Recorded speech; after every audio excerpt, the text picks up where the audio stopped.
एक गांव में एक दंपति रहते थे, राजीव और देवी। राजीव एक मैन्युफैक्चरिंग कंपनी में टेक्नीशियन के तौर पे काम करता था। उनकी एक ही बेटी थी, लीली। लीली इंजीनियरिंग की पढ़ाई कर रही थी। उसकी 3 सहेलियां थी, मेरी, बानी और सोनी। लीली की पारिवारिक मित्रता थी सोनी से। एक दिन चारों मिलकर घूमने के लिए बीच गए। उन्होंने वहां पर बहुत मस्ती की।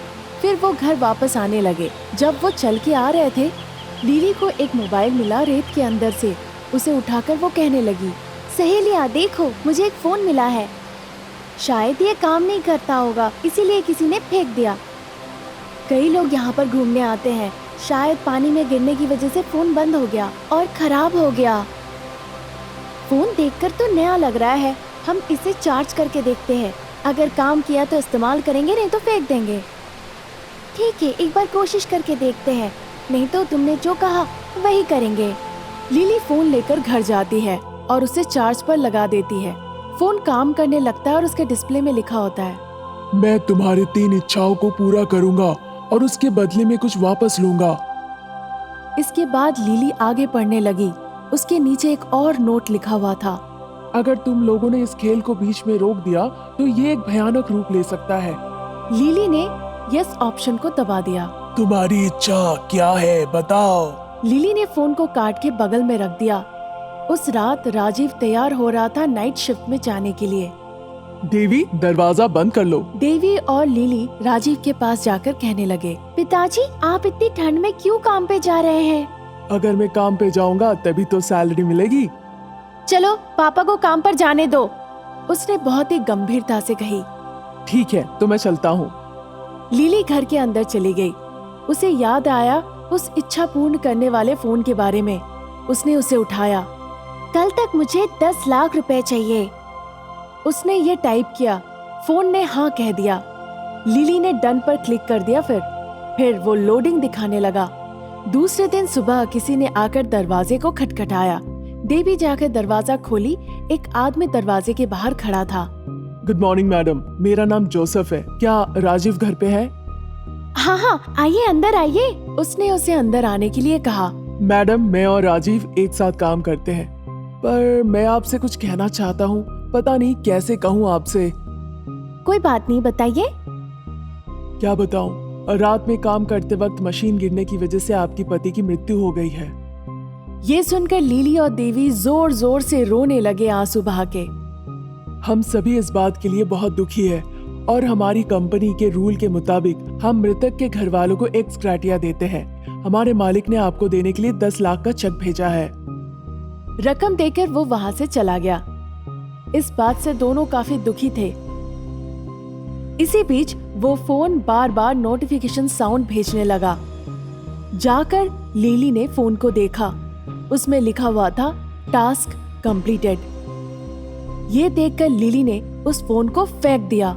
कुछ दिनों के बाद लीली के एग्जाम शुरू होने वाले थे। क्योंकि उसके पिताजी की मृत्यु हो गई थी, इस दुख से वो अच्छे से परीक्षा नहीं लिख पाई। वो रोते रोते घर आई। देवी लीली को अपने गोद में सुलाकर कहने लगी, क्या हुआ बेटा, तुम रो क्यों रही हो? माँ, मैं अच्छे से परीक्षा नहीं लिख पाई। मैं फेल हो जाऊंगी। कोई नहीं बेटा, एग्जाम में फेल हो जाओगी, फिर से एग्जाम लिख लेना, इससे कुछ फर्क नहीं पड़ता बेटा। इस बीच फोन की घंटी बजी। ये सुनकर देवी ने कहा, बेटा जाके देखो, फोन बज रहा है। ये कहकर देवी किचन में चली गई। लीली को याद आया उस इच्छा पूर्ति फोन के बारे में। वो फोन मैंने कहाँ रखा है? काफी देर तक उस फोन को ढूंढने के बाद वो फोन उसे मिला। फोन पर लिखा हुआ था, अपनी दूसरी इच्छा के बारे में बताओ। उसके बाद लीली ने कहा, मुझे अपनी परीक्षा में फर्स्ट क्लास मार्क्स चाहिए, पर मेरे परिवार के किसी को कुछ नहीं होना चाहिए। उसने ऐसा टाइप किया। इस बीच एग्जाम के रिजल्ट्स बाहर आ गए और लीली फर्स्ट क्लास से पास हो गई। याहू, मैं फर्स्ट क्लास से पास हो गई। ये देखकर वो बहुत खुश हुई। फिर उसे याद आया अपनी माँ के बारे में। उसे ढूंढते हुए वो घर गई। माँ, माँ, माँ। वो चारों तरफ उसे ढूंढी, पर वो उसे कहीं नहीं मिली। फिर एक कोने पर बैठकर वो रोने लगी। इस बीच देवी बाहर से आई। दौड़ के वो अपने माँ को गले लगा ली, ये कहते हुए कि वो फर्स्ट क्लास से पास कर गई है। माँ, मैं फर्स्ट क्लास से पास हो गई हूँ माँ। बधाई हो मेरा बच्चा, मुझे पता था तुम जरूर पास करोगी। इस बीच फोन फिर से बज उठा। लिली ने फोन उठाया। हेलो मेरी, बताओ। क्या तुम्हें पता है एक बात? क्योंकि एग्जाम में वो फेल हो गई थी, सोनी बिल्डिंग के छत से कूद के अपनी जान दे दी है। मैरी की बातें सुनकर लिली बिल्कुल अचंभित रह गई। सोनी, सोनी, इस बार भी फोन की वजह से सारी चीजें हो रही है। इस फोन को साथ में रखना ठीक नहीं है। ये सोचकर वो ब्रिज के पास गई और ऊपर से फोन को नीचे फेंक दी। हाँ, मुझे इस फोन से छुटकारा मिल गया हाथ से। उसके बाद वो जैसे ही घर वापस गई, देखी कि फोन उसके बिस्तर पर है। ये देखकर वो चौंक गई। वो दौड़ के फोन के पास गई। उसने देखा उस पर लिखा हुआ था, तीसरी इच्छा, लिली की मौत। उसने फोन को अपने हाथ में उठाया। अचानक से एक हाथ उस फोन के अंदर से निकल आई और लिली के हाथों को पकड़ लिया। लिली जोर से चिल्लाने लगी। एक भयानक शैतान फोन के अंदर से निकल आई। मैंने तुम्हें पहले ही कहा था, इस खेल को बीच में रोकोगी तो बहुत ही भयानक परिणाम हो सकता है, पर तुमने मुझे फेंक दिया जाकर। तुम्हें नहीं पता मैं कई रूप ले सकती हूँ, देखो अब। ये कहकर वो लिली के अंदर घुस गई। बचाओ, बचाओ, मुझे मत मारो, छोड़ दो। शैतान ने लिली की एक ना सुनी और वो लिली को लेकर फोन के अंदर घुस गई। सुंदर के पास एक बहुत बड़ा अमरूद का बगीचा था। वो अमरूद बगीचे से तोड़कर बैलगाड़ी में ले जाता था। अमरूद ले लो, अमरूद, मीठे मीठे ताजे ताजे अमरूद, स्वादिष्ट अमरूद। इसी तरह शहर के गलियों में वो अमरूद के फल बेचकर पैसे कमाता था। एक दिन शाम को उसने सारे अमरूद तोड़े और बैलगाड़ी पर रख दिया। आहा, ये फल कितने स्वादिष्ट हैं और बड़े हैं। अगर मैं इन्हें बाजार सुबह जल्दी से ले जाऊं, तब मैं इन्हें उचित दाम में बेच सकता हूँ। ये सोचकर अमरूद से भरा हुआ उस बैलगाड़ी को घर के बाहर रखकर वो अंदर चला गया और सो गया गहरी नींद में। ठीक उसी वक्त एक शैतान वहाँ से गुजर रही थी। मुझे बहुत भूख लगी है, किसी के घर जाकर कुछ खाना चाहिए मुझे अभी। शैतान यही सोचकर वहाँ घूम रही थी। ठीक उसी बीच शैतान अमरूद से भरा हुआ उस बैलगाड़ी को सुंदर के घर के बाहर देखा। कुछ फल के तरह ये दिख रहा है। वो अमरूद से भरा हुआ बैलगाड़ी के पास गई। जब उसने अमरूद देखे, उसको अमरूद खाने का बहुत मन किया। फल देखने में बहुत मोहक है, बहुत मीठे हो सकते हैं, मैं इसे खाऊंगी। आहा।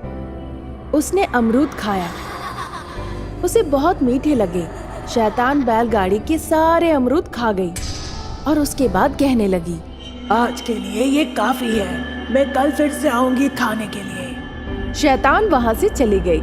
सुबह सुंदर अमरूद बेचने के लिए तैयार हुआ। वो जब बाहर आया और देखा तो बैलगाड़ी में एक भी अमरूद नहीं थे। वो देखकर वो चौंक गया और सोचने लगा, हे भगवान, ऐसा लग रहा है कि सारे अमरूद किसी ने चोरी कर लिया है। अब मैं क्या करूं? उसने यहाँ वहाँ मुड़ के देखा। उसे 2 बंदर दिखे। उन बंदरों को देखकर सुंदर सोचने लगा, इन्हीं बंदरों ने मेरे अमरूद खाए होंगे। बदमाश बंदर, बदमाश। उसने फिर से अमरूद तोड़े और इस बार बोरी में बांध कर रख दिया। फिर वो अंदर चला गया। रात जैसी हुई, शैतान वहां पर आई और सारे अमरूद वो खा गई और फिर से बोरी को बांध कर रख दिया। सुंदर जब सुबह उठा, अमरूद के बोरी के पास गया। अमरूद के बोरी बंधे हुए दिखे। ये अच्छा हुआ कि मैंने अमरूदों को बोरी में बांध कर रखा था। जब वो बोरी खोलकर देखा बाजार जाकर, उसमें कोई भी अमरूद नहीं थे। ये देखकर उसे कुछ समझ में नहीं आया। हे भगवान, सारे अमरूद गायब है। ये कैसे हुआ? ऐसे दिख रहा है कि किसी ने ये सब जानबूझ के किया है। मैं उसे छोड़ूंगा नहीं। आज ही रात में मैं बताऊंगा उसे कि मैं क्या हूँ। फिर से वो अमरूद ले आया और वहाँ रख दिया। कौन चोरी कर रहा है उसे पकड़ने के लिए इंतजार करने लगा। इसी बीच शैतान वहाँ आई। बोरी खोलकर अमरूद खाना शुरू कर दिया। सुंदर ये सब देख रहा था और सोच रहा था, ये कौन इंसान है? आज ये आदमी मेरे हाथ में ही खत्म होगा।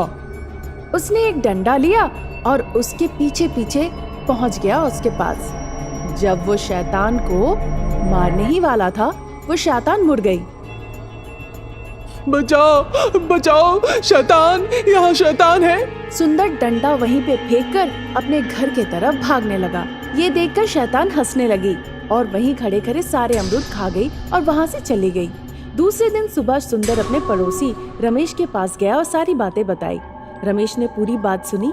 हे भगवान, ये क्या है? शैतान फलों को भी नहीं छोड़ रही है आजकल। अद्भुत है। मुझे क्या करना चाहिए कुछ पता नहीं। यही कारण है मैं तुम्हारे पास सलाह लेने आया हूँ। एक काम करो, एक दिन फल तोड़ो और कई दिनों तक मत तोड़ो, नहीं तो शैतान आएगी और तुम्हारे तोड़े हुए सारे फल खा जाएगी। फिर देखो शैतान क्या करती है। जैसा कि उसने सलाह दिया, सुंदर शाम को अमरूद तोड़ना बंद कर दिया। एक दिन शैतान अमरूद खाने के लिए वहां आई और देखी कि वहां एक भी अमरूद नहीं है। क्या आज यहाँ एक भी अमरूद नहीं है? मुझे जोरों की भूख लगी है। यहाँ कोई अमरूद का बगीचा है? चलो वहाँ जाकर खाते हैं। शैतान अमरूद के बगीचा जाकर वहां के सारे अमरूद खा गई। दूसरे दिन सुबह जब सुंदर अमरूद काटने गया तो वहां उसे एक भी अमरूद नहीं मिले। ये देखकर सुंदर सोचने लगा, हाय हाय, सारे अमरूदों का क्या हो गया? ऐसा लगता है कि शैतान यहाँ आई थी और सब खा गई। अब मैं क्या करूँ? वो जल्दी जाकर रमेश को सारी बातें बताई। ये सुनकर रमेश ने कहा, मुझे लगता है शैतान को अमरूद बहुत अच्छे लगे और इसीलिए बगीचे में आकर वो खाने लगी है। हमें जल्दी अपने बगीचे को इस शैतान के हाथ से बचाना चाहिए। चलो हम एक जादूगर के पास चलते हैं। वो दोनों जाके जादूगर को सारी बातें खुलकर बताए और जादूगर ने पूरी बात सुन के कहा, मैं उस शैतान को देख लूंगा, पर अगर उसने मुझे इस भेष में देखा तो वो गायब हो जाएगी। इसीलिए मैं भेष बदल के उसके पास जाकर उसे खत्म करूंगा। ये कहकर जादूगर ने चौकीदार की भेष बदल ली। फिर उस रात अमरूद के बगीचे के बाहर एक डंडा लेकर वो खड़ा हो गया और चौकीदारी करने लगा चारों तरफ। सुंदर और रमेश ये सब कुछ चुपके चुपके देख रहे थे। इसी बीच शैतान शोर मचाकर अमरूद खाने लगी। बिल्कुल मगन हो गई थी खाने में। जादूगर ये सब कुछ देख रहा था। तुम रोज अमरूद क्यों चोरी करती हो? आज से इस बगीचे में तुम्हारा आना बंद है, नहीं तो मैं तुम्हें इस डंडे से मारूंगा। अमरूद चोरी करना बंद करो और यहाँ से चली जाओ। मैं कोई इंसान नहीं हूँ जो तुम्हारे बातें सुनूं। बीच में ना आओ। मेरी शक्ति से मैं तुम्हें खत्म कर सकता हूँ। मैं दिखाती हूँ पिटाई कैसे होती है। शैतान जादूगर के पास गई उसे पीटने के लिए, पर जादूगर अपनी छड़ी से उसे बहुत पीटा। शैतान समझ गई कि वो एक जादूगर है। जादूगर के पीटते ही शैतान जमीन के नीचे धंस के अंदर चली गई और एक अमरूद के पेड़ में तब्दील हो गई। रमेश और सुंदर बहुत खुश हुए उस शैतान से छुटकारा पाकर।